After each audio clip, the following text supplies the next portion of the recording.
The epic battles of the Eastern and Western fronts, as well as the war in the Pacific, often are central to the depictions of World War II. But the conflict was truly global, and each of its smaller parts was crucial and decisive. The invasion of Greece by Italy and then Germany is among such lesser talked about parts of the war. Welcome to our documentary on the Battle of Greece and the Battle of Crete. These long videos take forever to make, so we would appreciate all the likes and shares we can get. It helps immensely. If you're interested in the history of this era, don't forget to check out our second channel, The Cold War. The link is in the top right corner. Shout out to the sponsor of today's video, Mindstone. Mindstone is a fresh take on the learning process, a tool designed to help you process information quickly and efficiently, ultimately helping you learn faster and remember more.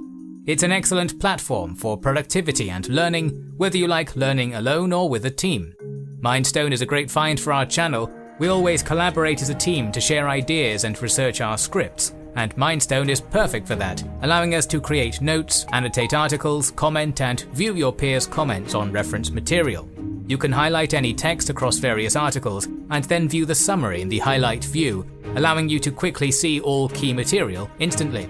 There's also a remember feature that creates flashcards and helps you remember all the key facts with a spaced repetition algorithm, which is the best way to learn to ensure you remember more. If you come across something you want to remember, you can tell Mindstone by clicking on a highlight and setting yourself a question like a flashcard. Mindstone has entered our research process and it's here to stay. The best thing, if you sign up for Mindstone before June 30th, you'll become a free founding user for life. We used Mindstone to put together the reference material for this video. Click on the link below to join our shared library and join the conversation with us directly. Support our channel and this great new platform by joining Mindstone today.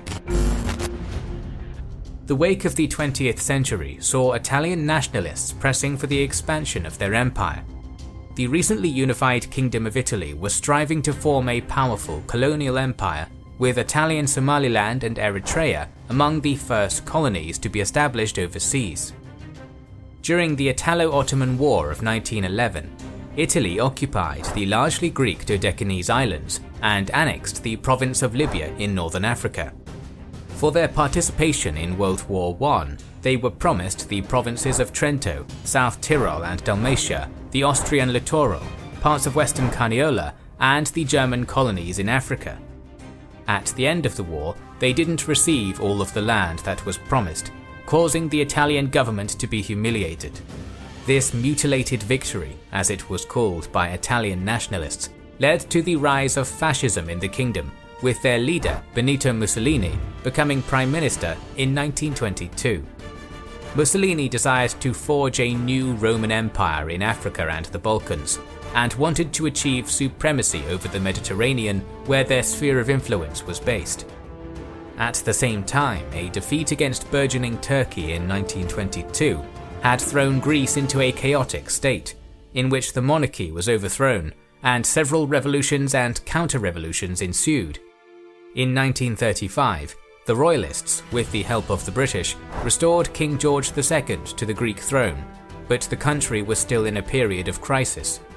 The king, instead of attempting to solve the crisis through parliamentary means, called on Ioannis Metaxas, a former army general with pro-fascist ideas, to form a new cabinet.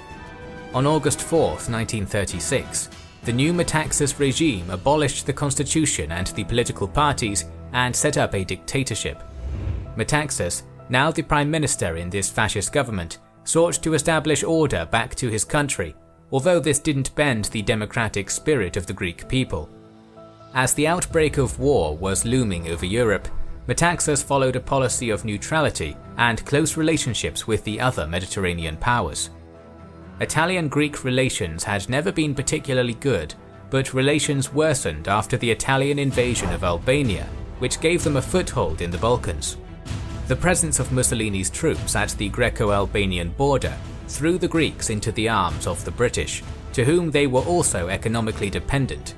This resulted in the acceptance of a British guarantee of independence on April 13th. The start of World War II, however, reversed Italian plans for a Greek invasion, as in 1940 they were fighting the British in northern Africa as well as in the Mediterranean, and couldn't open another front. But Count Galeazzo, foreign minister and Mussolini's son-in-law, had other plans. He exercised much control over Albanian governor Francesco Jomini and military commander Sebastiano Visconti Presca, and saw Albania as his own personal domain. Ciano believed that he could increase his popularity in Albania by adding territories with Albanian minorities in Greece and Yugoslavia, coinciding with Mussolini's expansionist desires. Mussolini was finally convinced by the assassination of the Albanian leader in northern Greece, Daud Hoxha, and an invasion was planned for the end of September. Visconti Presca started moving Italian units to the Greek frontier, while Albanian guerrillas were armed and trained to disrupt the Greek rear. But the Germans delayed the start of the operation because they wanted to maintain the status quo in the Balkans. In response, the Italians tried to force Greece into a reaction that would give them a convenient pretext to invade. Provocations reached their peak in August when the submarine Delfino torpedoed and sank the HRN destroyer Eli. The Greek authorities feigned ignorance on the identity of the attackers, but prepared for war. When on the 12th of October 1940, German troops entered Romania, Mussolini decided to act immediately, proclaiming October 26th as the day of the invasion.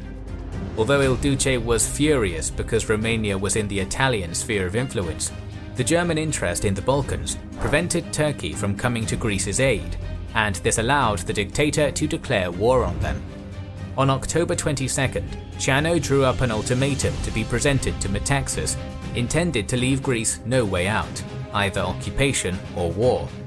Metaxas answered with his famous Ochi, or no.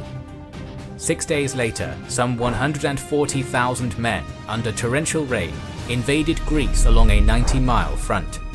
They believed the invasion would be fast and would face around 36,000 Greeks, enjoying a 3-to-1 advantage against the defenders. To the surprise of the Italians, the political divisions in Greece were temporarily silenced in a mood of national unity as the Greeks swiftly mobilized reservists to the front lines. At that point, the Greek army fielded one fully mobilized infantry division in Epirus, the 8th Division, commanded by General Charalampos Katsimitros, while the 9th Division was placed at the Yugoslav border. They had no tanks and were low on machine guns and artillery. Supported by other formations, these divisions would have to hold the Italian advance until reinforcements arrived. Only the forces on the border with Bulgaria were not moved, as the Greeks feared the Bulgarians would invade and assist the Italians in their offensive. The British, honouring their guarantee, reinforced Crete, as it was very important for them strategically, and sent aircraft, supplies and money to help the Greek cause. Pressed by the Italians in Africa, they weren't able to send land forces. The frontier was divided by the invaders into 3 sectors. The Epirus front, under General Carlo Rossi, ran from the sea to Ioannina and saw the 25th Chiamoria Army Corps, composed of the 23rd Ferrara Division of Mountain Infantry, the 51st Siena Division, the Centauro Armoured Division, the 6th, 7th and 19th Regiments of Cavalry, and the 3rd Regiment of Grenadiers, backed by heavy artillery and black-shirt militias. The Pindus front in the centre had General Mario Girotti's 3rd Giulia Division of Elite Alpini mountain troops, backed by a mountain gun battalion and mountain artillery.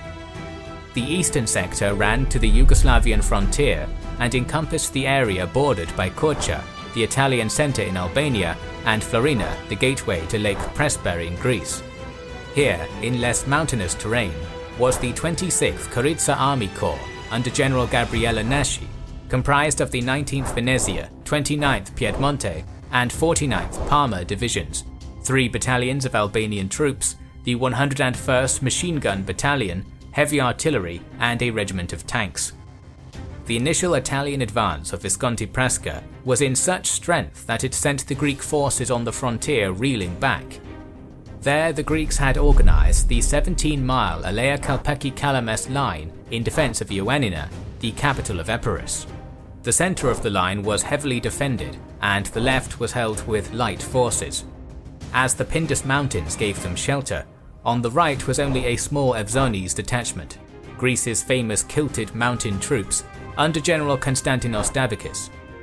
At the coast, there was a small 2-battalion detachment led by Major Nikolaos Lumba. The Greek commander-in-chief, Alexandros Papagos, a hero of the Balkan Wars, was placed in command of the defense of the country, and he gave General Katsimitros complete freedom of action, with the mission to hold off the Italian advance until sufficient forces had been raised for a counter-offensive. Katsimitros had a difficult decision: to hold on to the Elea-Calamus line or to retreat towards the second line of defense at the gate of southern Greece, from Preveza through the river Aliakmonos almost to Salonika. In the end, the Greek general decided to protect Ioannina and Epirus and to take advantage of the easily defendable mountainous terrain there. Visconti Prasca, on the other hand, planned to have Rossi's infantry attack the center of the defensive line, while the Centauro armored division advanced through the narrow valley of the Calamus River, attempting an encircling maneuver against their left wing. This attack would be helped by 2 similar maneuvers aiming to encircle Greek forces on the defensive line, one in the Pindus Mountains towards Metsovo, and the other towards Paramythia south of the Calamus River. Visconti Prasca decided not to make any advance into western Macedonia before the Epirus area could be secured. Despite the bad weather, it was planned that in a few weeks Epirus would be, in Mussolini's words, liquidated. On the first day of the offensive, Rossi sent the Siena division with some Albanian contingents to advance south along the coast towards Paramythia under the command of General Francisco Rivolta, while the Ferrara and Centauro divisions advanced into the Elea-Calamus sector as far as Kalpaki. They advanced 30 miles after 2 days, although the armoured division was hindered by the mountainous mud and was rendered useless for fighting in these conditions. None of these units at first encountered any resistance, as Papagos approved an initial strategic withdrawal behind the Calamus River. On November 2nd, the weather improved, and the Italians decided to attack the main defensive line. The Battle of Elea-Calamus started with the Ferrara division assaulting the bulk of Katsimitros' line several times. The harshness of the terrain and the 8th's high morale and fortifications repelled attack after attack despite the Italians' air support. On November 5th, Rivolta enjoyed much more success with the crossing of the Calamus River, slowly advancing southwards and capturing the port of Igoumenitsa the following day. In response, the Lumba detachment had to retreat further south to protect the gateway to southern Greece. The deepest Italian advance came 1 day later when the coastal forces occupied the village of Margariti. By November 8th, however, the Italian offensive in Epirus had stopped. At the Pindus Mountains, another struggle was occurring at the same time. The Julia division decisively defeated Davicus' small detachment by October 29th, and 4 days later got within 12 miles of the vital Metsovo Pass, capturing the city of Kanitsa and the villages of Samarina and Vavosa. But the Alpini were slowed down by the foul weather conditions and were forced to stop, calling for reinforcements that never came. Papagos realized the precarious situation on this front and sent reinforcements, including the 1st Division. On November 4th, General Vasileios Vraknos commanded this counteroffensive into the Battle of Pindus. He first occupied Mount Tamburi north of Samarina, then sent his cavalry in an encircling maneuver behind the town. Surrounded, the Julia sustained heavy casualties, but eventually managed to break out of the encirclement and started to retreat, calling for reinforcements. Later that day, Vraknos had managed to reoccupy Samarina and Vavousa, pressing his attack on the depleted Julia and completely defeating the Alpini division. Girati was now trapped at the village of Distrato, and the Greeks were preparing for a dual attack aimed at dislodging them from the height of Gomara. On November 5th, the Greeks launched their decisive attack against the Julia. From the east, Greek cavalry was ordered to flank the Alpini positions and capture Gomara, while the 7th Battalion was tasked with capturing the western heights. 4 times the 7th's charge was repelled, but in the afternoon a 5th charge managed to expel the Julia from the heights. At the same time, the Greek cavalry secured a precarious foothold on Gomara, yet Girati stubbornly clung to his position and threw every resource he had to stop the Greek advance. Yet on the following day, when the 7th moved to cut the only escape road back to Konitsa, the Italian commander realized he had been defeated. Although he continued to resist the relentless assaults of the Greek cavalry for another day, in the end the exhausted Julia division would have to retreat to Konitsa through the Pindus mountains. Under constant artillery bombardment, the Julia fell back along the Aus River, putting up sporadic resistance during their withdrawal. When they finally reached Konitsa, the Julia division was not a proud elite division anymore, it was a battered and demoralized unit. As such, Visconti Prasca quickly decided to send them some reinforcements. The 47th Bari Division, which was earmarked to participate in an invasion of Corfu that had to be dropped because of the failure at Epirus, hurried to the Pindus front, but it was already too late. As the Italians retreated, the Greeks had problems of their own. The supplies for the Greek army in Pindus were poor or non-existent, and there weren't even roads by which the army could be supplied. Due to this situation, the civilian population heroically volunteered to climb the mountains loaded with ammunition and supplies for the Greek forces, fighting side by side with the army. The supply situation for the Italians was also abysmal, as the limited capacity of the two main ports, Valona and Cherezzo, created a bottleneck for supplies and reinforcements. By November 8th, the retreating Italian forces started a line of defense at Konitsa. In the following 5 days, the Greeks launched a steady offensive and managed to advance into the Albanian-Greek frontier line. A new Greek attack against Konitsa started on November 13th. The Italians made a stubborn defense, but 3 days later they evacuated the city after burning it to the ground. Furthermore, Visconti Prasca blamed the defeat on the poor quality of the Albanian soldiers, based on the fact that an Albanian regiment had been decimated in Epirus. This enraged the Albanian commander Princ Pavizi, who protested that the Albanian soldiers were not to be used as cannon fodder. Mussolini was dissatisfied and decided to replace Prasca with General Ubaldo Sodu as the supreme commander in Albania. This man started organizing a new defensive line on the entire front, and then commanded Revolta to stop the coastal advance and wait for the coming of new reinforcements from Italy. The Greeks had won a great victory on the Epirus and Pindus fronts, sending the Italians back to their initial positions at the Albanian frontier. Facing more than 5,000 casualties, the Italians' morale was severely weakened. With flocks of reinforcements coming from all over Greece, Papagos started planning a major offensive operation to take the key city of Korcha. He appointed General Ioannis Pitsikas to lead it, and divided his forces into 3 army corps: the 1st Corps on the coast of Epirus, the 2nd Corps in the Pindus sector, and the 3rd Corps in Western Macedonia, with the 9th, 10th and 15th Infantry Divisions, backed with artillery in adequate numbers, and with the 11th and 13th being transported to reinforce the corps. Furthermore, Papagos placed the 3rd, 4th and 5th Infantry Divisions in reserve. Sodu, on the other hand, reinforced his line of defense and reorganized his forces into 2 field armies: the 11th Army at the Epirus front with the forces of the former 25th Corps and the remnants of the Julia's Alpini troops, and General Mario Vercellino's 9th Army in the Korcha sector, formed out of the former 26th Corps, with a reserve composed of the 2nd Tredentina Alpine Division, 50 tanks from the Centauro Division, and the 53rd Arezzo Division. The Bari Division was placed at the strategic border post of Aseka between the northern and southern defensive lines. The balance of power had drastically changed, as the Greeks were now twice the number of the Italian forces.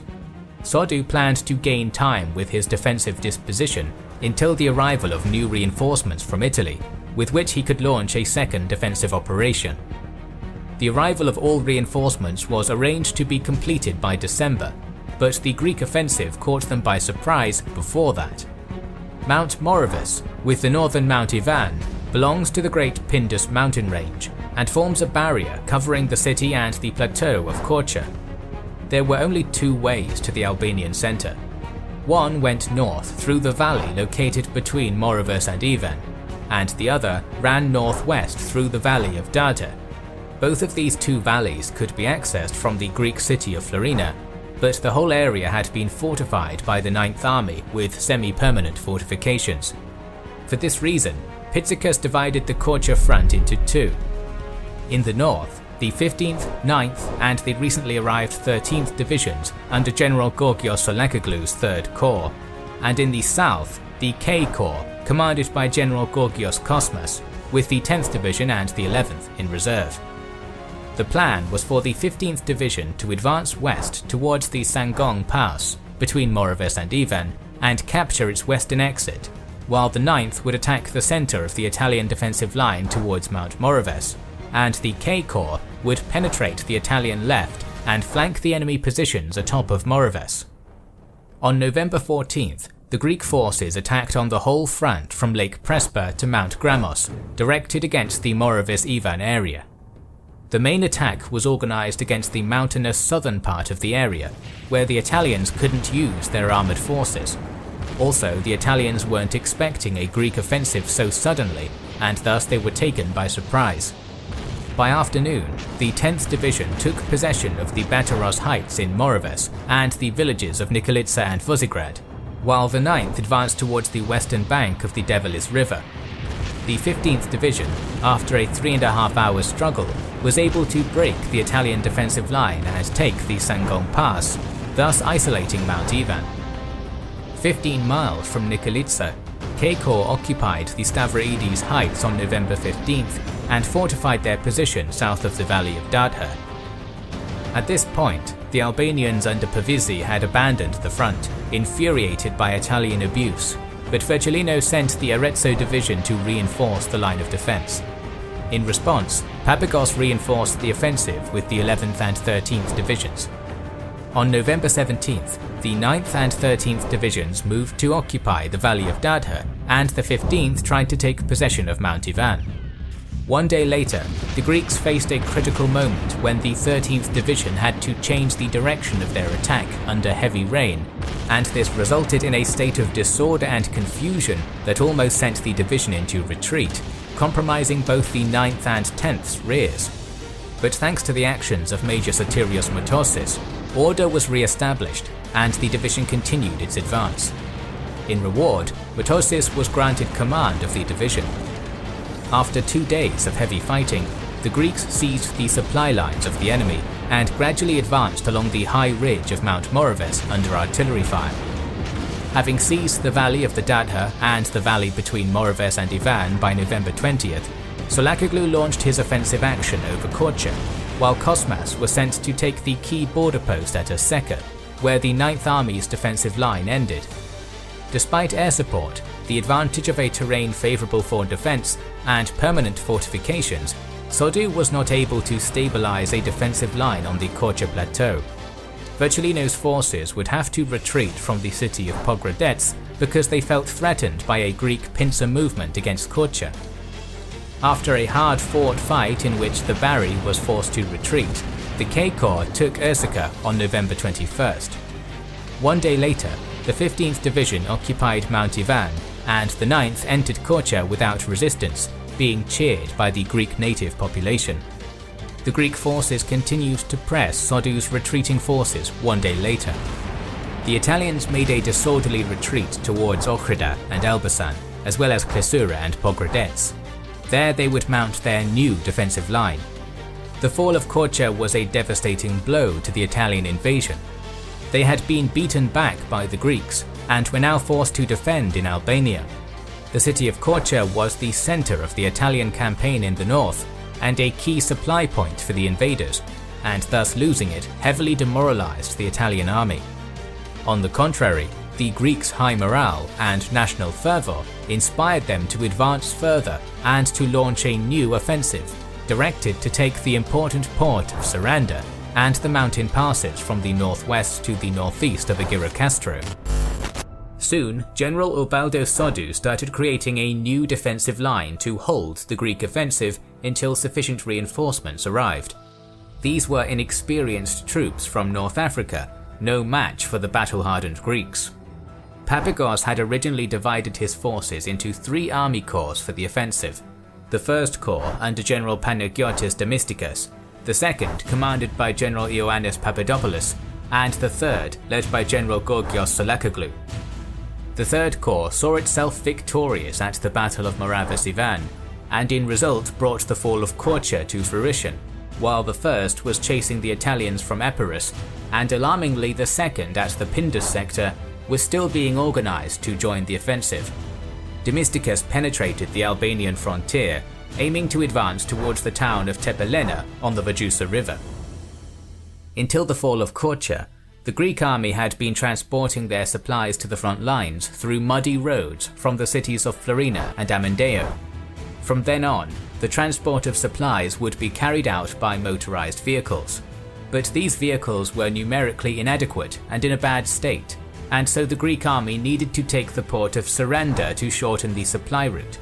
Thus, a major offensive to the Saranda-Kakavia-Leskaviki line began, and would be carried out by the Lumbers detachment with assistance from elements of the 1st Corps. To let the 8th Division under General Charalambos Katsamitros advance, the Greeks first needed to take the Italian position at Metsani, where the Vajousa River starts. Katsamitros' cavalry divisions were sent to strike at Metsani, while the 8th prepared to advance into the border post of Kakavia. On November 21st, the 8th's cavalry defeated a strong Italian force and took Metsani. The way was open for Katsamitros' advance, and soon the Greeks were at the roads of Kakavia. The Lumbers detachment faced the Italians near Gomenitsa and forced their retreat. By November 22nd, the 1st Corps had pushed into the Albanian frontier in Epirus, recovering all of the lost territory, and the 2nd Corps was finally ready to deploy. The southern defensive Italian line now stretched from the port of Saranda to the village of Leskaviki close to Eseka.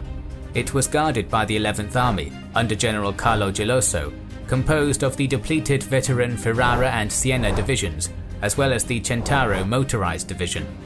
Sodu reinforced this army with the 5th Posterior Alpine Division and the 37th Modena Division.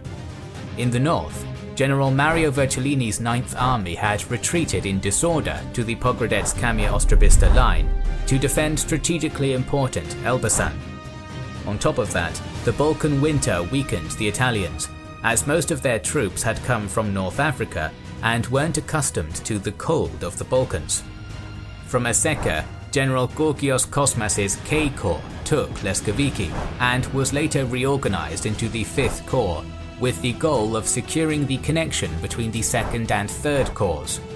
In Epirus, Themistocus now pondered his next moves. To reach Tepelena, he had to use the mountain passes from the northwest to the northeast. But at Kakavia, the exhausted 8th Division was facing heavy resistance from the Ferrara and Modena entrenched in the forests. On November 28th, the 8th was reinforced by the 3rd Division, and soon the Italians retreated from Kakavia. Meanwhile, the coastal forces continued their advance towards Saranda, and in the north, the 9th and 13th Divisions were sent to attack the 48th Taro Division defending Pogradets. The Taro fought valiantly, preventing Salakoglu from making any progress. Stymied in front of Pogradets because of a shortage of anti-armor weaponry, the Greek general tried a flanking movement in the hills to the west of the town. Yet the Italians enjoyed a great defensive position there, thanks to a prevailing mist, which was masking the Italian artillery muzzle flashes. When the 13th charged, they were met with a murderous curtain of fire from an invisible Venezia division. In response, General Motoses, an experienced artilleryman himself, ranged the distance with his eyes alone and snapped out the firing coordinates. The Italian positions were then shelled, and this forced them to surrender the heights around Pogradets. On November 30th, the 13th Division overcame the Italians, while the 17th Division was brought up to relieve it. On December 4th, Pogradets fell to the Greeks, the 3rd key Albanian town to do so. With the capture of Pogradets, the 3rd Corps was relegated to a passive role, while the offensive aimed towards Tepelena continued. This offensive had been delayed by air attacks, and to continue their advance, the Greeks needed the 2nd Corps to take the town of Permet and secure the Drina Valley, from which Italian snipers threatened the 1st Corps' position. In early December, the 2nd Corps began its advance along the Vajousa River, aiming to secure the connection between the 1st and 3rd Corps. They faced the Modena division, with the exhausted remnants of the Julia attached. Sensing the enemy's weakness, Papadopoulos attacked the exposed Julia. The Julia was routed, and Modena had to retreat. Soon, the towns of Permet and Frasia fell to the 2nd Corps' advance. At this point, Mussolini was trying to save face by accusing the Greeks of a deep hatred against the Italians, and that they were offering military bases to the British. Praising the tenacity of these soldiers on the front, he urged the Italian people to have faith that Soddu would save the situation.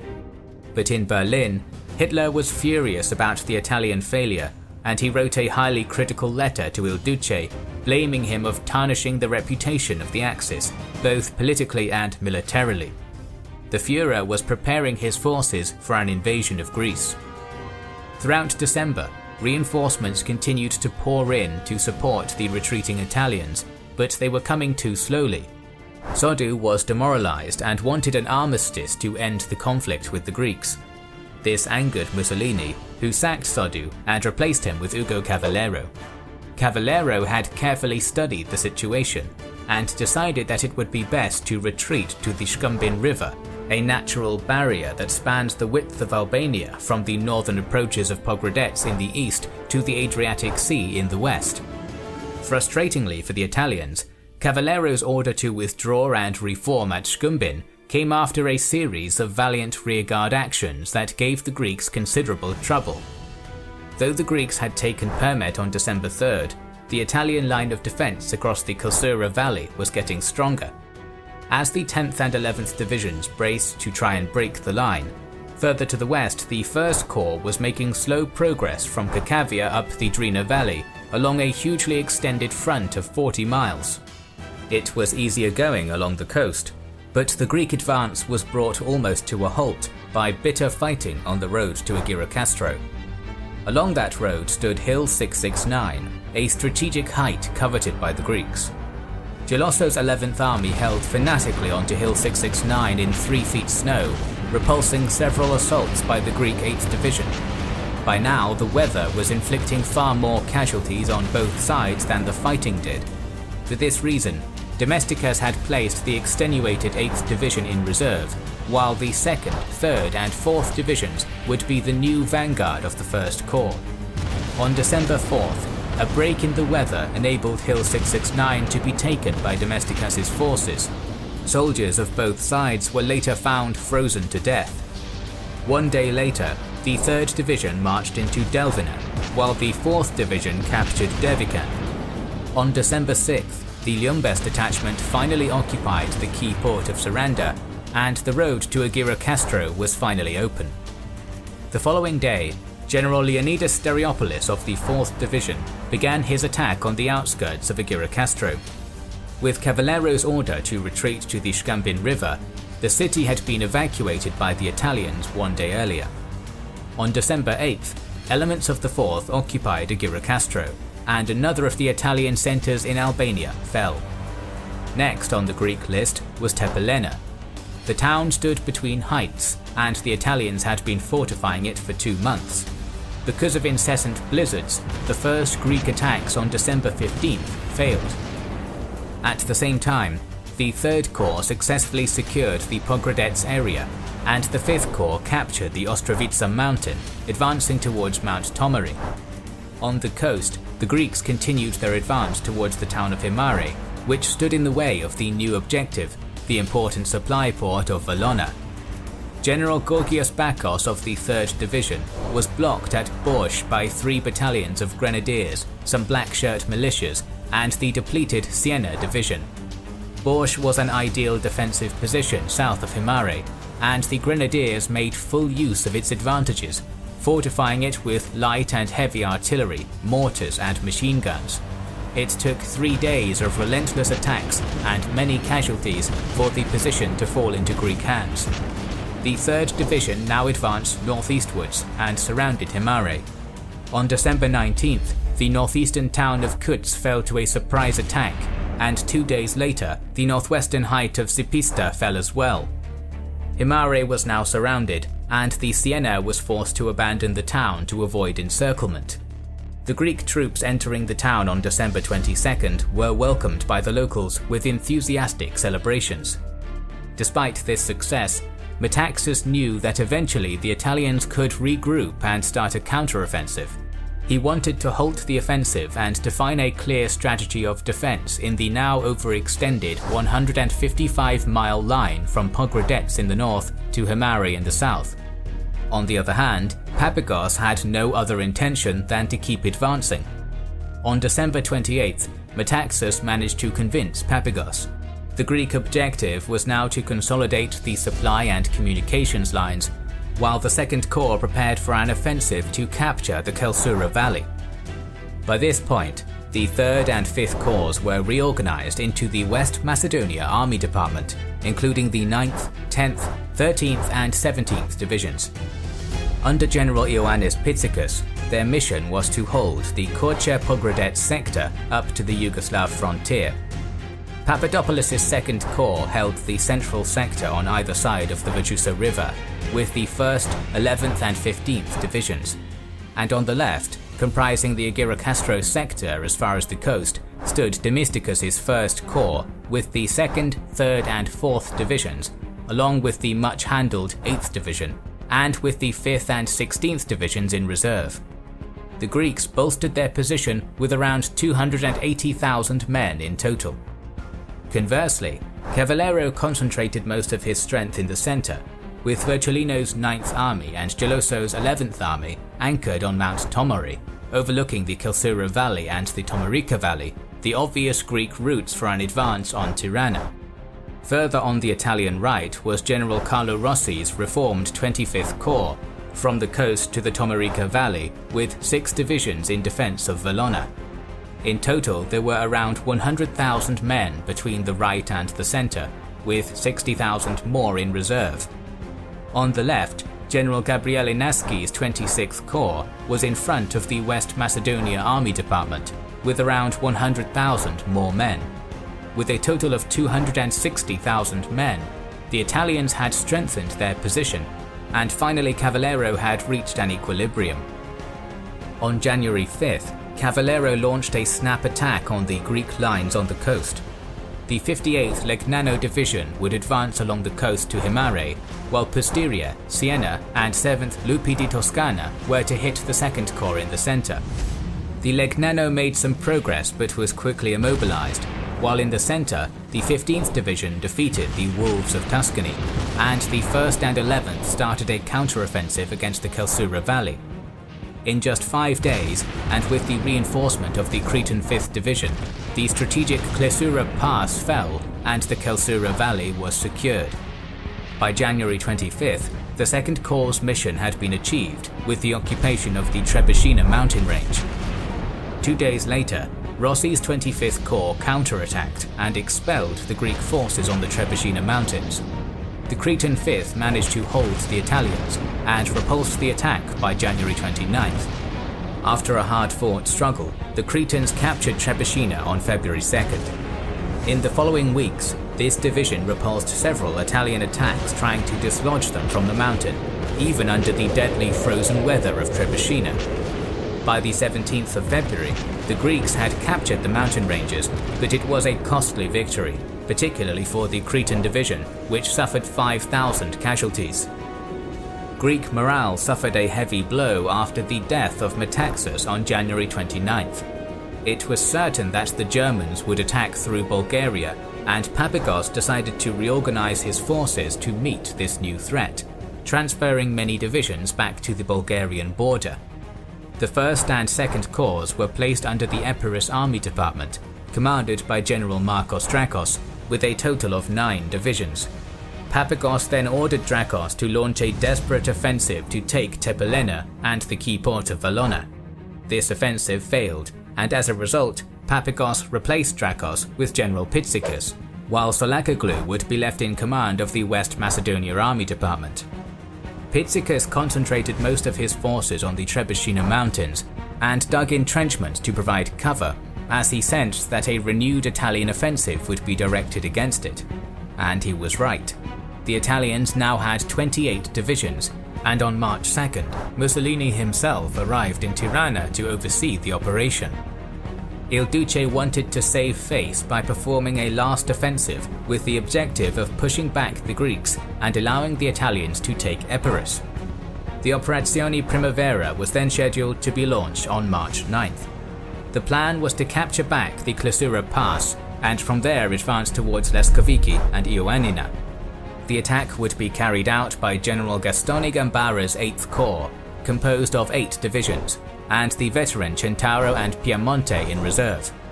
Pizzicus, on the other hand, made General Bacchos the new commander of the 2nd Corps and placed the 17th in his reserve. The spring offensive started at dawn with a devastating artillery barrage and air bombardment. The Puglia division then advanced to capture the strategic Hills 717 and 731 against General Vasileios Vraknos' 1st Division, while the Pinerolo and Sforzesca divisions were pressing up on Mescarahe Ridge. The Italians were repelled, but the Puglia wouldn't give up. A second charge momentarily secured Hill 717, lost it, and then regained it at about 12 PM. Throughout the day, 6 more attempts on Hill 731 came to naught, except to leave piles of Italians dead in front of the Greek lines. At sunset, the Italians remained in possession of Hill 717, but Vraknos wasn't overly worried as long as Hill 731 remained in the 1st Division's hands. Simultaneous Italian attacks on the left of the line failed against the 11th and 15th Divisions. On the Italian right, there was similar ill luck, with the 8th Division stopping the advance towards Mescarahe. The next day broke with another artillery barrage and the Puglia trying once again to take Hill 731. Gambara saw himself perilously near to taking the hill, but was finally repelled. The 1st still held firm. The Cagliari division came to assist the Puglia, trying to outflank the hill, but Vraknos placed units to protect his flanks, and the Cagliari was repelled as well. The fruitless attacks in the mud and rain continued on March 11th. They followed a predictable pattern. Cavallero seems to have no other ideas than to repeatedly feed his men into the Greek artillery and machine guns. The following day, the exhausted Puglia was replaced by the fresh Bari division, which also suffered heavy losses. By the 6th day of the offensive, the strain was beginning to tell. Some Italian units had to be driven forward, and machine gun detachments were set up in the rear to discourage stragglers. By the 15th of March, no fewer than 17 bloody and fruitless attempts had been made on Hill 731. Gambara urged an immediate suspension of the offensive, but Mussolini wouldn't give up that easily. In the meantime, Bacchos replaced the much battered 1st Division with the 17th. On March 18th, Cavallero ordered the 18th attempt to take Hill 731 to be carried out by the Siena with armoured units from the Centauro. This attack, like the others, ended up in bloody heaps on the lower slopes of the hill. Italian casualties in the space of 10 days had been fearsome, with 12,000 dead to no visible advantage. Hill 731 was strewn with the bodies of Greeks and Italians. On March 22nd, the Italians transmitted a request for a ceasefire around the hill, but Papagos counter-proposed a general truce all along the front. The Italians rejected it, and twice more the Siena charged the hill to no avail. After that, Cavallero finally had to admit defeat, and on March 25th, the operation came to a halt. The heroic and battered 1st Division was sent home for a rest in the reserves, and Papagos rearranged his forces again, threatened by the looming German invasion, but still worried about the Italians. The spring offensive was a failure that weakened Mussolini's domestic and international position. The Greeks celebrated this victory, but they had been exhausted and sustained many casualties, leaving them weakened against a German attack. As World War II progressed, it was clear that Nazi Germany had become the dominant power in Europe. The only remaining nation yet to fall to Adolf Hitler's regime, Great Britain, was being heavily bombarded by the Luftwaffe, their colonial possessions in North Africa attacked by both the Germans and the Italians. Hitler thought that victory was assured, and for some time now he had been considering launching an invasion of the Soviet Union. For that, he would need the full support of his allies, Fascist Italy and Imperial Japan. The Balkan War had to end, so the Germans started working on their plan for an invasion of Greece, codenamed Operation Marita. In Greece, however, popular mood was changing. With their leader Metaxas gone, their morale dropped. The collapse of the economy, lack of food and good news from the front, and the increase in dead and wounded didn't help. Germany was the big darkening cloud on the northern horizon. The Greek commander-in-chief, Alexandros Papagos, addressed this situation and planned a joint offensive with the Yugoslavs and the British to crush the Italians before Germany could attack. The Germans feared that the British aircraft based in Greece would bomb the Romanian oil fields, their only source of oil on the Eastern Front. They needed to secure their southern flank if they wanted to be prepared to face the Soviet Union. In March 1941, Hitler pressured Bulgaria and Yugoslavia to sign the Tripartite Pact and join the Axis. Furthermore, the 12th Army was stationed on the Bulgarian frontier for the invasion, with the 5th and 16th Panzer Divisions on the border with Turkey to deter them from intervening. But on March 27th, Hitler's plans were thwarted by a coup d'etat in Yugoslavia. The new Yugoslavian regime, assisted by the British, committed to the defense of Greece and assured they would protect the Struma Valley. To defend eastern Macedonia, the Greeks had constructed a chain of fortifications along the Bulgarian border in defense of the key center of Salonika. The 96-mile Metaxas line, named after their deceased leader, consisted of 21 fortification complexes, the largest one being Fort Rupel. This line, however, was poorly manned, as 12 divisions were needed and only 4 were assigned. General Konstantinos Bakopoulos commanded the Eastern Macedonia Army section there, with the 7th and 14th Divisions to the east of the Strymon River, and to the west, the 18th and the newly assembled 19th Mechanized Division under General Nikolaos Lumbas, a veteran of the previous campaign. The rest of Papagos's forces were still on the Albanian front, preparing for a final offensive to push Italy out of the Balkans. On March 2nd, the British sent the W Expeditionary Force under General Sir Henry Wilson. This force was composed of the 1st Armoured Brigade, led by Brigadier Harold Charrington, the 2nd New Zealand Division under General Bernard Freyberg, and the 6th Australian Division, commanded by General Sir Ivan Mackay. By March 21st, Charrington and Freyberg had got their men up to the Alikmon River. This second line extended east of the town of Florina, passing through Edessa all the way to the north of Mount Olympus and the coast of Katerini. Although Papagos didn't want to forsake Salonika, the Greeks supported them with the Central Macedonia Army section, composed of the 12th and 20th Divisions. Not willing to lose an Axis member, Hitler adjusted the plans of Operation Marita to also include the invasion of Yugoslavia. Many forces of the German 12th Army were redirected against the Yugoslavian-Bulgarian border, while the rest of the army would storm the Metaxas line. The plan was to overrun southern Yugoslavia, to outflank the Metaxas line and encircle the Greeks. There was a weak spot on the left of the Metaxas line, Mount Belis, where the borders of Greece, Yugoslavia and Bulgaria met. If breached, the Germans could be in Salonika in hours, cutting off the forces in the east. Furthermore, if the Monastir Pass fell to the Germans, the Greek army in Albania would be trapped and would have to surrender. For this reason, the possession of Monastir and the Axios Valley was essential.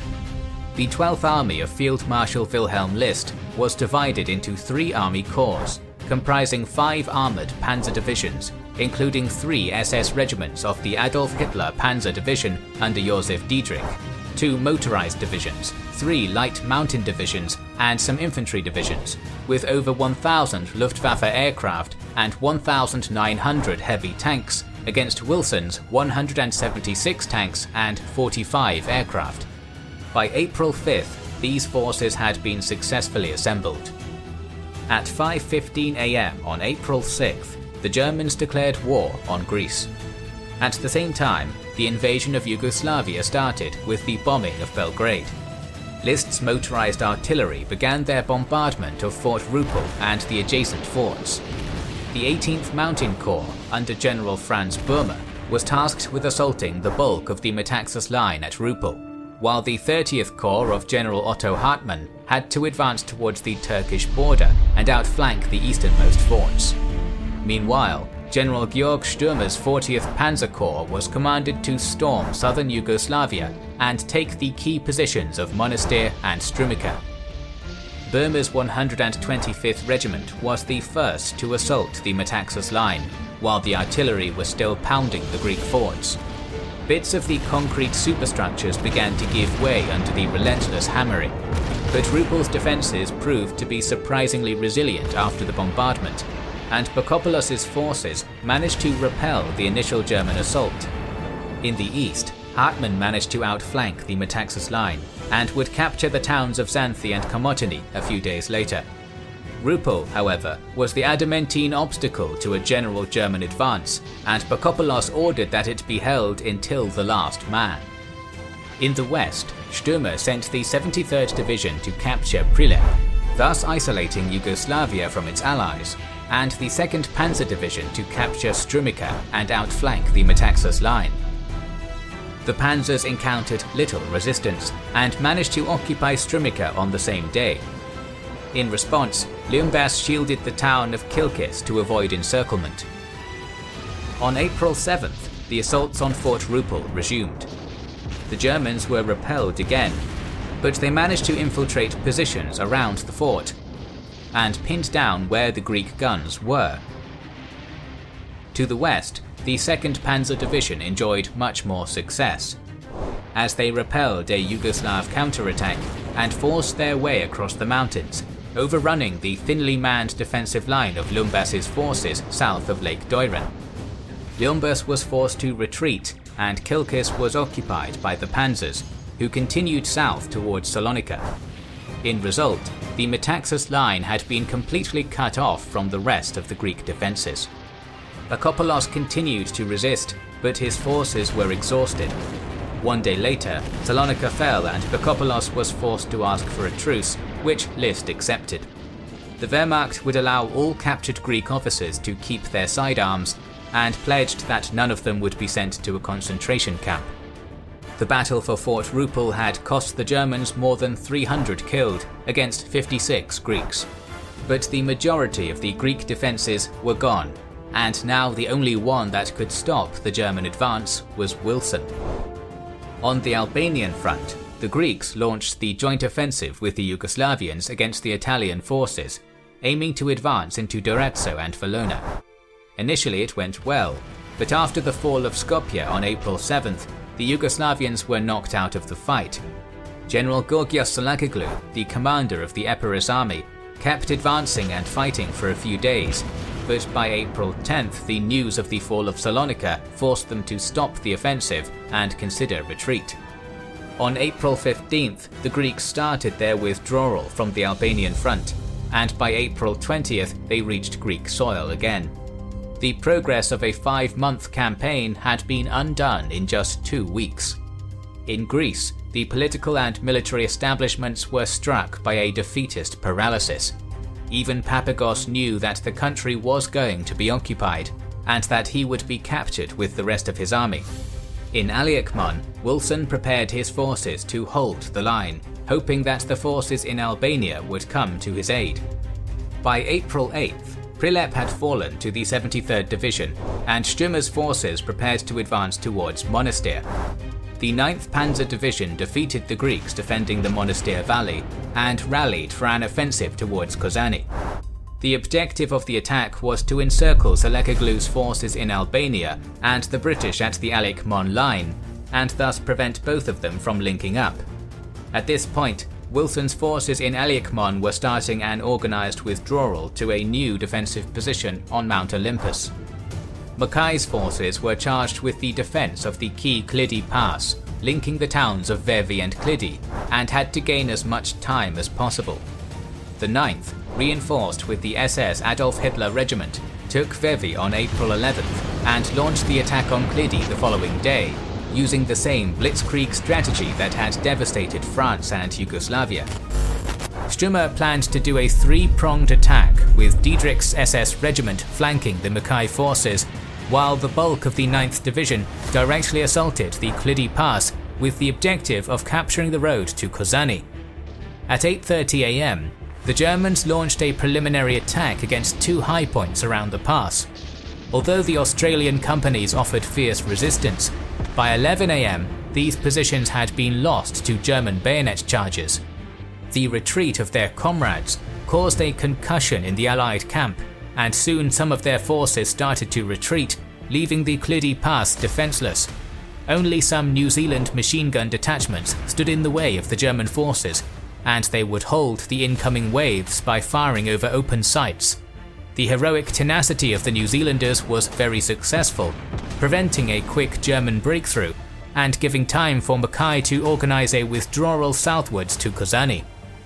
Meanwhile, at the village of Sotir, a small Australian force under Brigadier George Vassey was placed to rearguard the Allied retreat.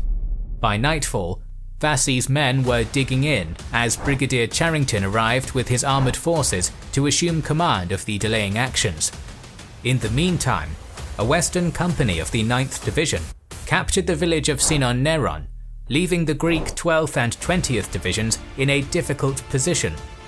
The retreat of the Australians had left them unprotected, yet they continued to offer brave resistance against Diedrich's SS regiment. Eventually, the Greek forces managed to withdraw to the Klissura heights, shielding their allies while they retreated.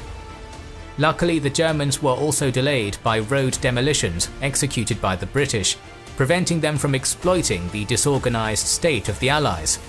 By now, most of the Mackay forces had already successfully reached Kozani, in no small part due to these obstacles and the tenacity of Greek forces. The following day, the Australians continued to heroically offer resistance at Sotir. The tank squadron was especially effective in this defence, as its mere presence discouraged the German infantry from attacking. At the same time, Charrington was progressively withdrawing the Allied forces to the second delaying position at Ptolemaidas. By midday, Stumme's forces launched a well-coordinated assault from Sinon Neron, but most of the Allied forces had already managed to escape southwards. Pressing their retreat, the German general sent his panzers in pursuit of the fleeing Australians. But the tank crews were frustrated by the effectiveness of Allied demolitions, so they decided to attempt a flanking maneuver to the west, while the German infantry assaulted the positions at Ptolemaida. With dusk falling, the panzers surprisingly fell on the Allied headquarters. Although Charrington's tanks managed to hold off the German surprise attack, the brigadier was afraid that his forces would be cut off. In the end, the Australians started their final withdrawal southwards, covered by the British tanks. Yet this came at a great cost, as in result Charrington's armoured brigade ceased to exist as a fighting unit, with most of their vehicles damaged beyond repair. The objective, however, had been achieved. Mackay suffered many casualties, but he had gained 2 days' time for the British retreat, although the Greek divisions there didn't withdraw fast enough and soon found themselves trapped at the Klissura Pass. They tried to create a defensive position to stop the German advance, with the 20th Division being heavily pummeled, but eventually managed to retreat to Lake Kastoria. Back in Macedonia, the 30th Corps was tasked with occupying northeastern Greece, with the 50th Division securing Salonika and the 164th moving to occupy the Aegean Islands. This allowed Burma's forces to continue the advance and support Stumme on the offensive. By the morning of April 14th, the spearheads of the 9th Panzer Division reached their objective of Kozani and established a bridgehead over the Alekhmon River. But Wilson's forces had slipped away, and soon Stumme ordered his forces to continue the pursuit. On April 15th, the panzers caught the Greek 12th Division on the Sietista Pass and inflicted heavy losses, while Diedrich's SS forces annihilated the 20th Division at Kastoria. Diedrich then continued to advance south towards Ioannina, aiming to completely trap the Greek army in Albania. By April 19th, the SS regiment had captured Grevina and 1 day later attacked the Katara Pass, defeating the Epirus army and capturing Ioannina. Soon Seleucus realized the hopelessness of the situation and offered to surrender his army. As with the Macedonian forces under Pakopolos, Seleucus' forces were treated with great respect and were allowed to retain their sidearms and go home after the end of the campaign. This, however, knocked out the remaining Greek forces. Wilson was now alone in the task of defending Greece. He created his new defensive line at Mount Olympus while preparing his forces for another withdrawal through Larissa, this time to the pass of Thermopylae. This line extended from the coast at Platamon to the Servia Pass, passing through Olympus. Wilson deployed the 4th and 5th New Zealand Brigades and the 16th Australian Brigade for the defence of this position. From Salonika, the bulk of the 18th Corps captured Veria and Edessa on April 11th and Katerini on April 14th, standing just in front of the Olympus line by the start of the offensive. With the arrival of Stürmer's panzers 1 day later, the attack on Mount Olympus started. The Germans were held off there for the next 3 days by the heroic British forces, who fought them tooth and nail. Worthy of mention is the Battle of the Servia Pass, where the panzers of the 9th Division struggled against a small force of New Zealanders. At dusk on April 14th, the German 11th Infantry Regiment began the attack with the crossing of the Aliakmon River, but their efforts were thwarted thanks to the accurate artillery fire of the 4th New Zealand Brigade. The day ended with the start of the Stuka bombardment of the Allied positions on the pass. The following morning, Stürmer ordered 2 companies to advance forward and silence the troublesome enemy forces that were preventing them from making a river crossing. Yet these forces advanced straight into a trap, as the New Zealanders ambushed them at point-blank range. As the Germans were trapped and running low on ammunition, these companies would soon be destroyed by the strong fire of the New Zealanders. By midday, 2 motorcycle companies crossed the river following their comrades and were pinned down by Allied artillery and snipers. 2 infantry assaults north of Servia would be repelled throughout the rest of the day, and no bridge would be constructed due to the heavy shelling of their positions. The bombardments of the Stuka would also be unsuccessful, as the Allies held strong fortress-like dug-in positions. At the end of the day, the Germans had lost more than 300 men against 2 dead and 6 wounded New Zealanders. Stürmer now realized that dislodging the Allies from the Servia Pass would be more difficult than expected. Thus, the German general decided to bypass this position through Diedrich's exploit further west, and the New Zealanders would be left in control of the pass for the next few days. Furthermore, the Allies would enjoy similar success on the Olympus Pass, to the relief of the British and Greek governments. But when the Italian army took back Corce on the Albanian front, Wilson finally feared a total encirclement and ordered the retreat on April 17th, only suffering light casualties. After crossing the Peneios River, the Australian 16th and the New Zealand 21st Battalion under Brigadier Arthur Allen made a last stand at Tempe Gorge, a key point just in front of Larissa. They needed to hold the Germans off until April 19th. The German 6th Division marched across the mountains and emerged at the exit of the Tempe Gorge, only to find the bridges and ferry demolished and the railway track blocked. The tired mountain troops were met by heavy machine gun fire from the south bank of the river. By nightfall, the 1st Panzers crossed the river, but they were bogged down in a swamp while trying to bypass a road demolition. On the morning of April 18th, armoured infantry crossed the river on floats, while the 6th troops worked their way around the New Zealand battalion. The battalion was annihilated, and Allen's forces had to retreat.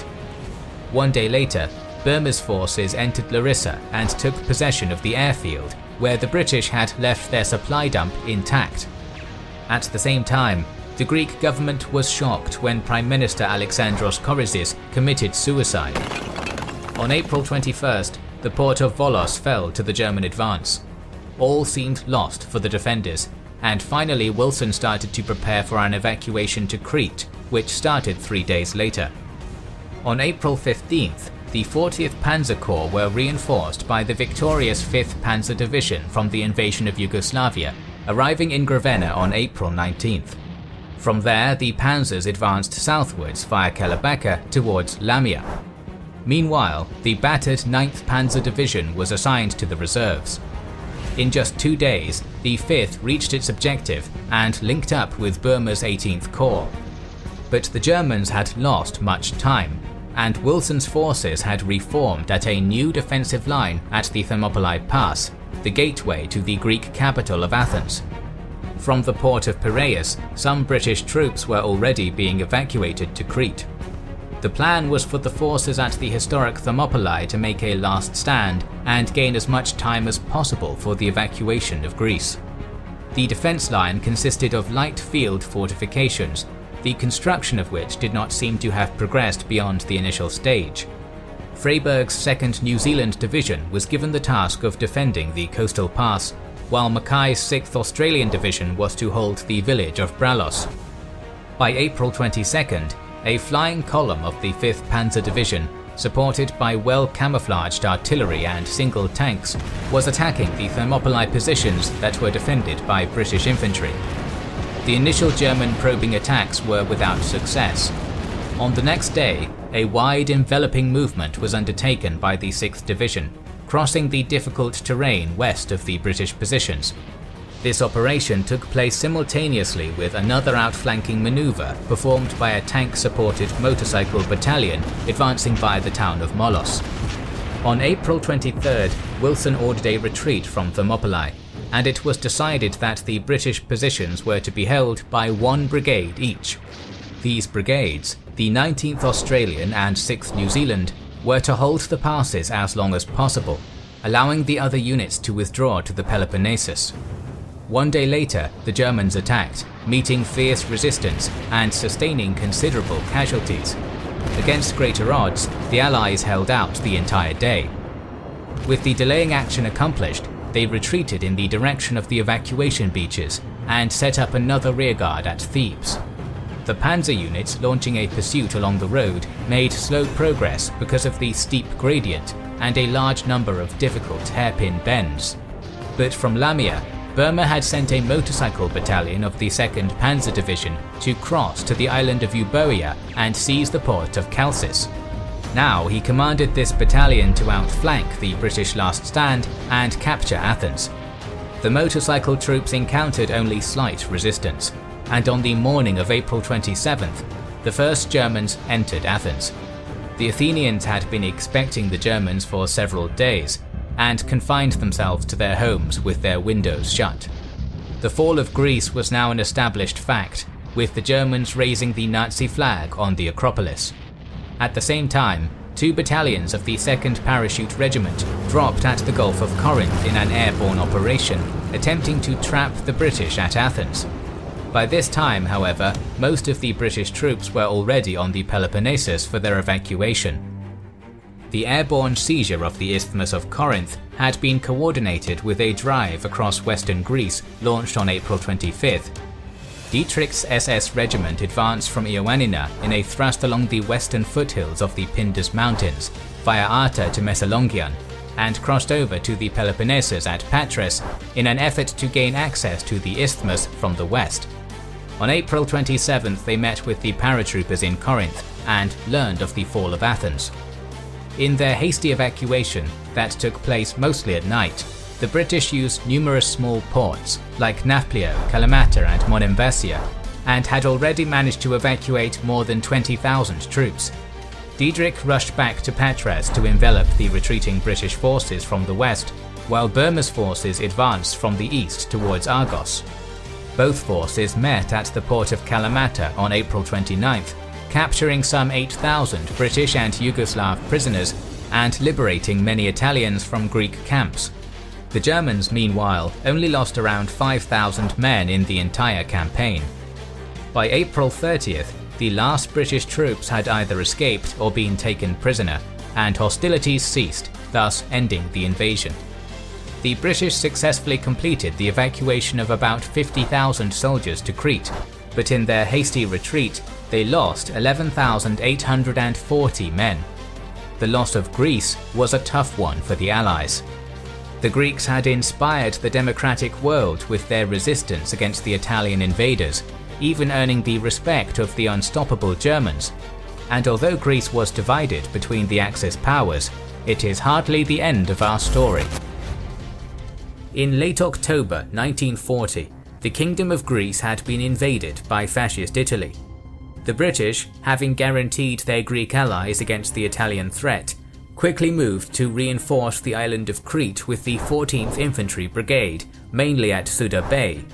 Brigadier Brian Chappell was placed in command of this unit to defend the island.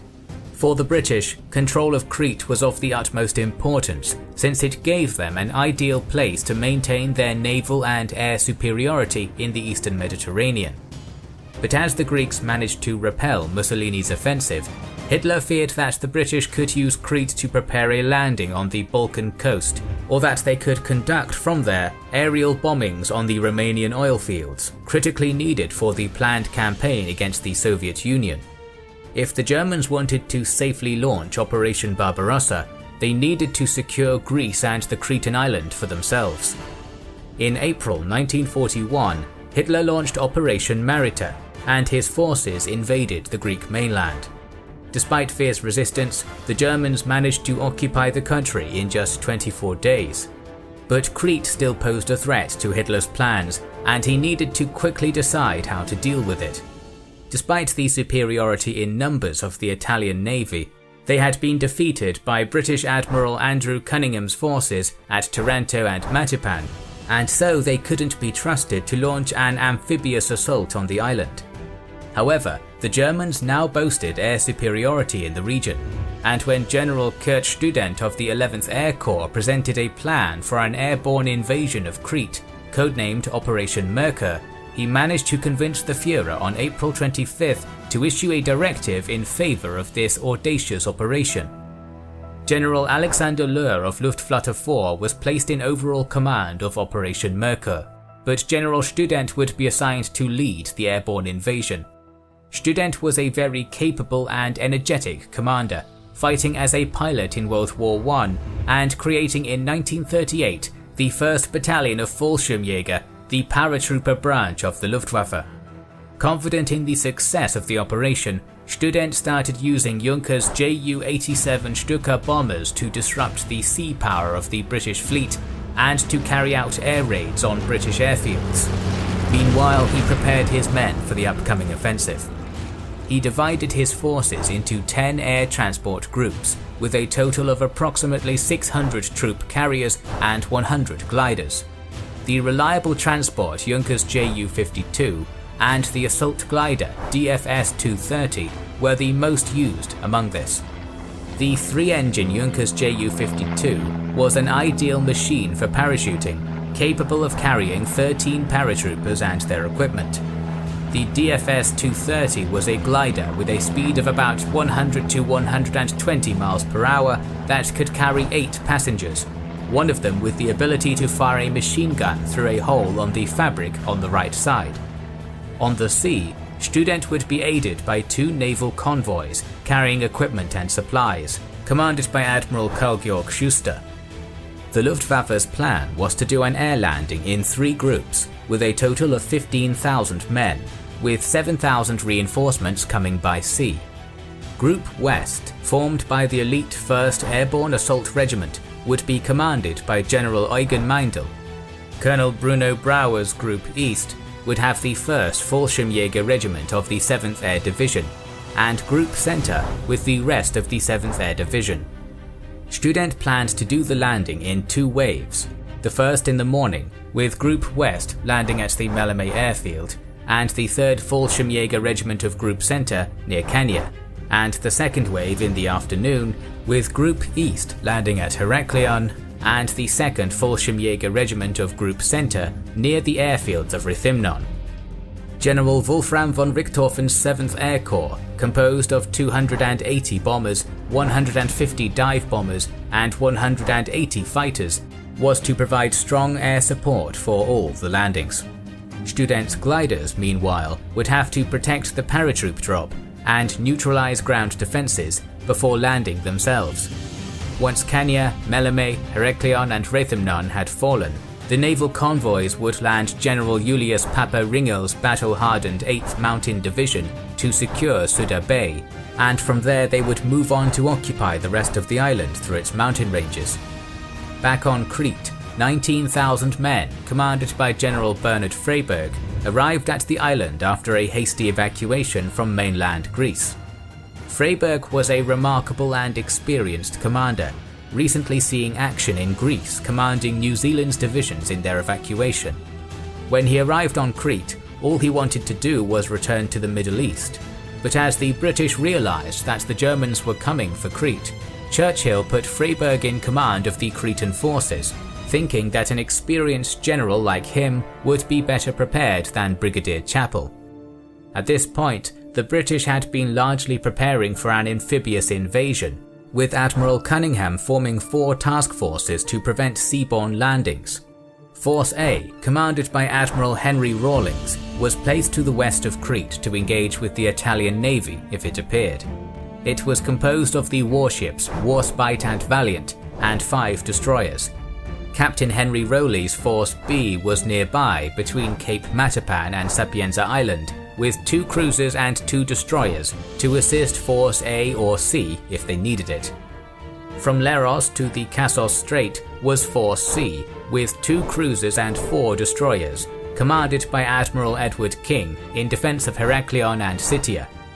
And with 3 cruisers and 4 destroyers, Admiral Irvine Glennie's Force D was placed west of the Antikythera Channel in defense of Rethymnon. But information gathered by ultra-intelligence alerted the British of the incoming airborne invasion, and Freyberg had to prepare his defences from scratch. He also had to be cautious not to show that they were expecting an airborne invasion, as that would have revealed that they had deciphered the Enigma code. By May 17th, the general had available some 40,000 troops, including British, New Zealanders, Australians and Greeks, although some lacked weapons. Freyberg divided his forces into 4 groups to defend the 4 points where the invaders were going to land. At Heraklion, he placed Chappell's 14th Infantry Brigade with some Greek and Australian battalions, with a total garrison of 8,000 men. In the Georgiopolis-Rethymnon sector was Brigadier George Vassey's 19th Australian Infantry Brigade, with some Greek regiments attached, for a total of 7,500 men. At Suda Bay stood the British Marines of General Eric Weston in defence of Chania, accompanied by some Greek and Australian forces with some 8,000 men. And finally, the 2nd New Zealand Division under Brigadier Edward Puttick covered the Malame Galatas sector just west of Chania with approximately 8,000 more men. Freyberg further assigned the 1st Battalion of the Welsh Regiment at the Akrotiri Peninsula and place east and west of Chania some 16 light tank Mark 6s and 6 obsolescent heavy tanks Matilda Mark II.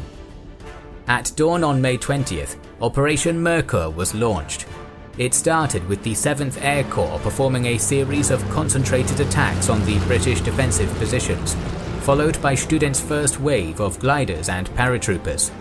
Group West was the first to land, with 3 companies landing near Malame.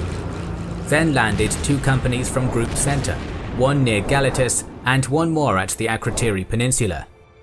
In response, the low-altitude machine guns and anti-aircraft guns of the defenders fired ceaselessly to keep the paratroopers pinned down.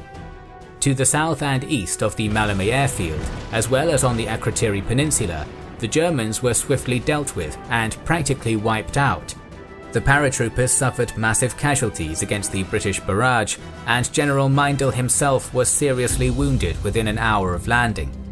But Group West was initially successful, capturing the high ground overlooking the Malame airfield from the west and driving underground the defenders near Galatas, so that some of the gliders could land undetected.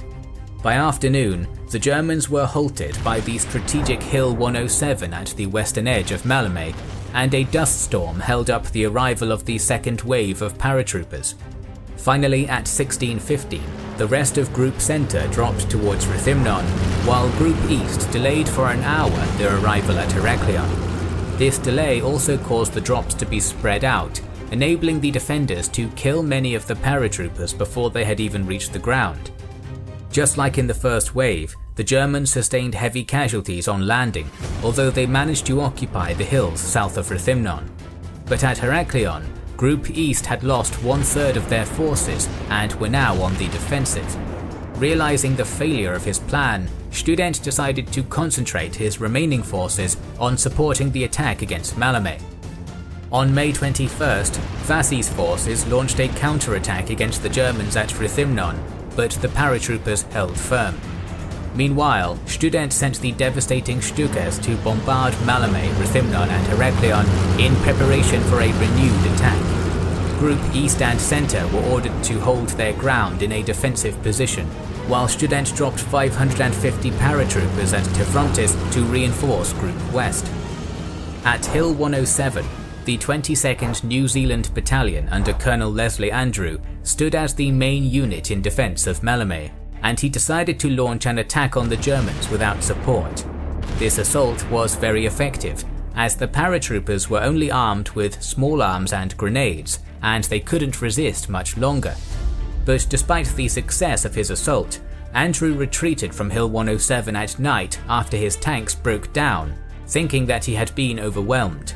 This stroke of luck enabled the Germans to fulfill their main objective. Protected by the glider's fire, the Germans rallied and then seized Hill 107 and the western edge of the airfield. This was the turning point of the battle, as the Germans subsequently managed to take the airfield of Maleme, and they could now continue to land more troops and equipment for the invasion, including a regiment of mountain troops led by General Ringel. With these reinforcements, the Germans quickly gained the upper hand and gained numerical superiority. At night, the first naval landing was attempted, carried out by 20 Kaikis escorted by the Italian torpedo boat Lupo. But Force D managed to repel them, destroying half of the enemy boats. However, this caused Admiral Glennie's forces to suffer an ammunition shortage, and they had to be recalled to Alexandria in the subsequent hours. The following day, a new naval landing attempt was thwarted by Force C at dawn. This convoy of 38 Kaikis, escorted by the Italian destroyer Sagittario, was directed towards Heraklion. The heroic actions of the Sagittario, laying a smokescreen under concentrated fire, managed to save the flotilla and return to Greece unharmed. Furthermore, the British Navy was under unremitting bombardment, losing 2 cruisers and 3 destroyers in the process, and Admiral King ordered Force A to reinforce Force C in the Aegean Sea. This was a mistake, as the two forces were now easy prey for the Luftwaffe. Warspite and Valiant were both hit by bombs, while the destroyer Greyhound and the cruisers Gloucester and Fiji were sunk. The naval forces would be reinforced by the 5th Destroyer Flotilla coming from Malta, consisting of 5 destroyers under the command of Lord Louis Mountbatten on the Kelly. But these reinforcements too would be assaulted by the Stukas, which succeeded at sinking the destroyers Kashmir and Kelly. Mountbatten and his crew, however, would be saved by the destroyer Kipling, immediately retreating back to Alexandria with his flotilla.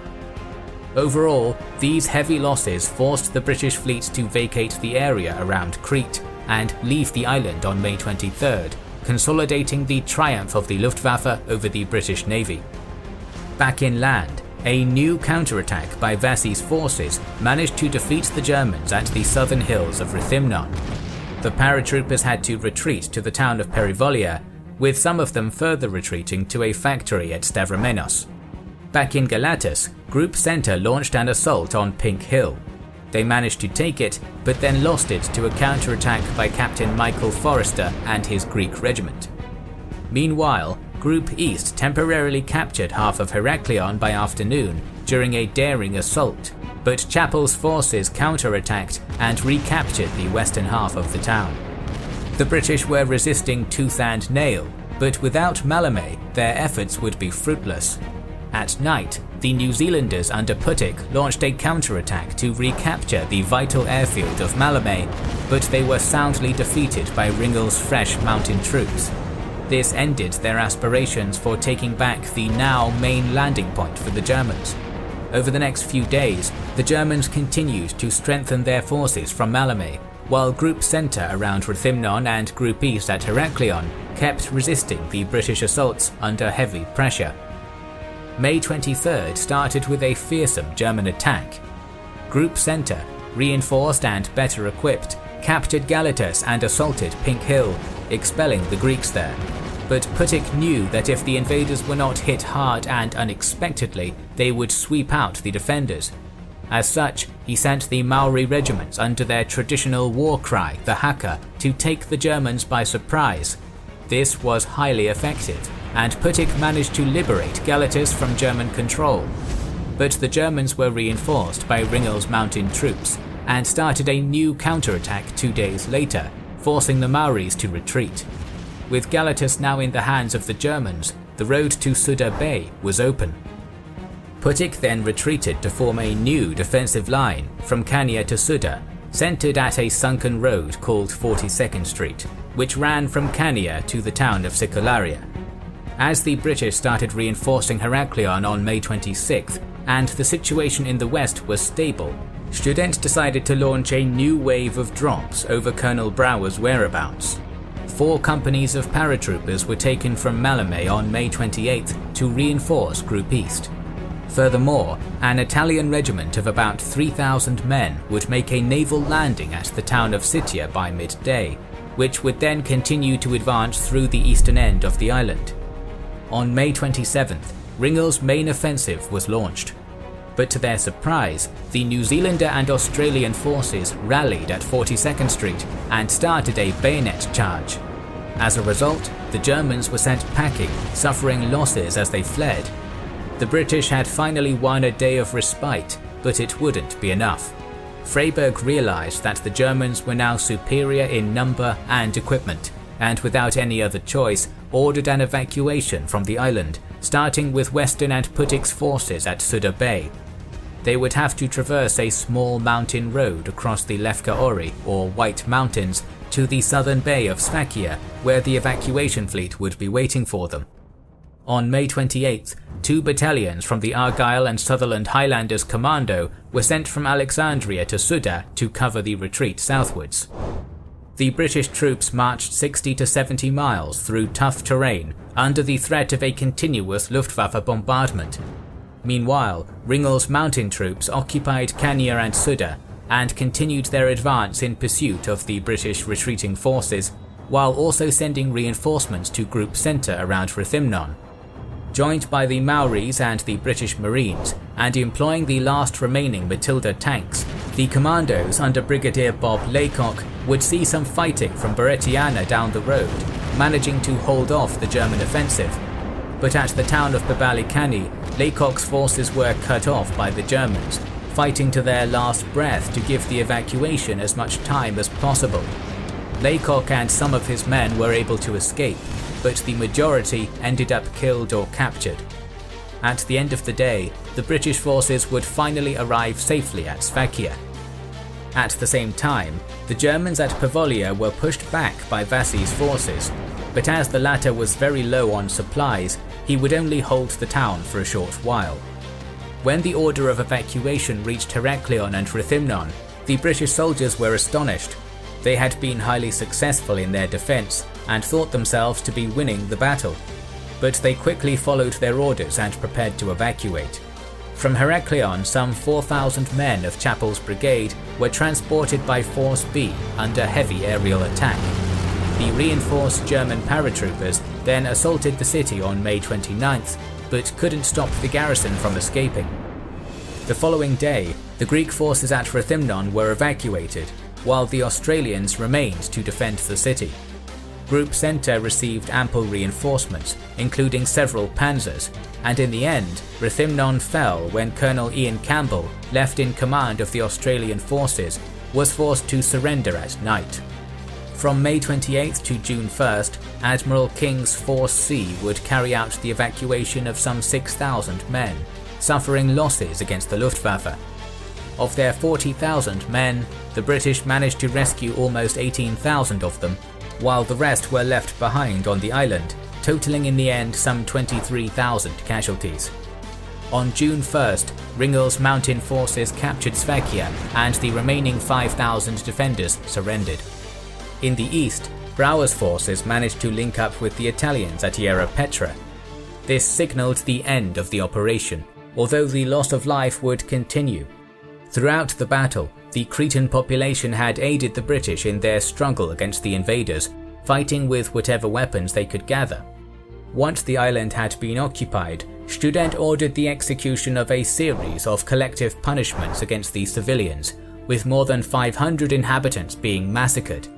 After the war, the German general managed to avoid prosecution for the war crimes he committed. Hitler's airborne gamble had been a success, but it wasn't the success he expected. The Germans had suffered massive casualties, almost 6,000 of them, and lost a significant amount of aircraft.